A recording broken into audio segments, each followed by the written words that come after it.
দেখতে দেখতে চলে আসছে শীতকাল। শীত তেমন বেশি একটা পড়ে নাই, সেই জন্য কি শীতের সবজি খাবো না? সিজন তো অবশ্যই শীতের সিজন চলতেছে। তো আসসালামু আলাইকুম এভরিওয়ান, সবাই কেমন আছেন? আশা করি সবাই ভালো আছেন।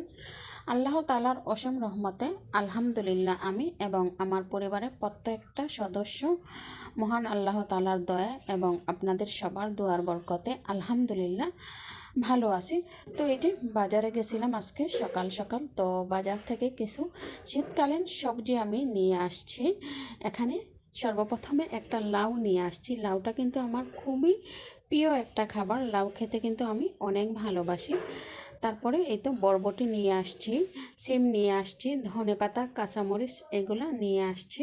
তো আমি প্রথমে লাউটা রান্না করব। এই সিজনে এই ফার্স্ট আমি লাউ এনেছি এবং লাউ রান্না করব।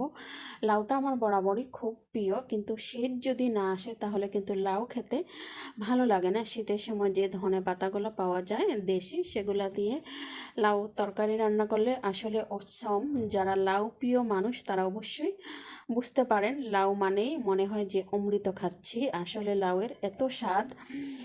যাই হোক, তো আমি লাউটাকে কেটে নিয়েছি প্রথমে, তারপরে ধুয়ে পরিষ্কার করে নিচ্ছি। তারপরে এই তো প্রেশার কুকারে আমি সিদ্ধ দেব, যাতে খুব তাড়াতাড়ি আমার রান্নাটা আমি শেষ করে নিতে পারি। কারণ প্রেশার কুকারে যদি লাউটা সিদ্ধ দিই খুব তাড়াতাড়ি সিদ্ধ হয়ে যায়, বা চুলাতে কিন্তু অনেকটা সময় লাগে।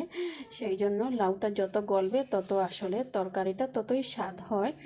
তো আর আমি ফাইনালি প্রেশার কুকারে প্রথমে লাউটা শুধু লবণ দিয়ে সিদ্ধ দিয়ে নেব, আর লবণটা মিক্সচার করে নিচ্ছি যাতে প্রতিটা লাউয়ের পিসে লবণটা ভালোভাবে ঢুকে যায়। সেই জন্য আমি লাউয়েরটাকে মিক্সচার করে নিয়েছি লবণ দিয়ে। তো চুলাতে বসিয়ে দিচ্ছি। এখন আমি ধনেপাতা, এখানে কাঁচামরিচ সব কিছু আমি কেটে রেখেছি। তারপরে এই তো মাছ দিয়ে রান্না করব, সেই জন্য মাছগুলোকে ভালোভাবে ধুয়ে আমি পরিষ্কার করে নিচ্ছি।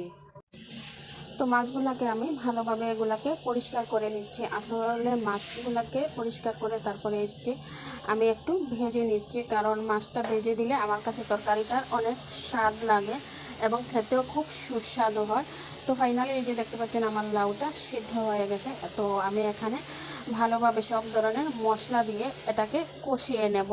মশলাটাকে ভালোভাবে কষাতে হবে, না হলে কিন্তু কাঁচা যে মশলা একটা স্মেল সেটা থেকে যায়। সেই জন্য আমি একটু পানি দিয়ে ভালোভাবে মশলাটাকে কষিয়ে নিচ্ছি। এই যে দেখুন ফাইনালি আমার মশলাটা কষানো হয়ে গেছে। এখন আগে থেকে আমি সিদ্ধ দিয়ে রাখা লাউগুলা এর মধ্যে দিয়ে ভালোভাবে নেড়ে নিচ্ছি। এখানে কিন্তু আমি কোনো পানি অ্যাড করি নেই, এটা সম্পূর্ণটাই লাউ থেকে আসা পানি। এই পানিটা দিয়েই আমি রান্না করব, আমি আর এখানে কোনো পানি অ্যাড করব না। তো প্রায় আমার লাউয়ের তরকারিটা হয়ে আসছে। তো আমি ভেজে রাখা মাছগুলো উপর দিয়ে দিয়ে দিচ্ছি, কারণ আগে যদি দিতাম তাহলে অনেকগুলো মাছ ভেঙে যেত, আর ভাজা মাছ সেই জন্য অনেক পরে দিলেই হয়। ফাইনালি ধনেপাতা দিয়ে দিয়েছি। তো প্রায় ফাইনালি আমার রান্নাটা শেষ হয়ে গেছে। তো আমার আজকের ভিডিওটা এই পর্যন্ত। আপনাদের কাছে যদি ভালো লেগে থাকে অবশ্যই একটা লাইক, একটা কমেন্ট, একটা শেয়ার করে দিয়ে আপনারা আমার পাশে থাকবেন। যারা আমার ইউটিউব চ্যানেল থেকে দেখেন তারা অবশ্যই আমার চ্যানেলটিকে সাবস্ক্রাইব করে নেবেন এবং বেল বাটনটি ক্লিক করে রাখবেন, যাতে আমি পরবর্তী ভিডিও ছাড়ার সাথে সাথে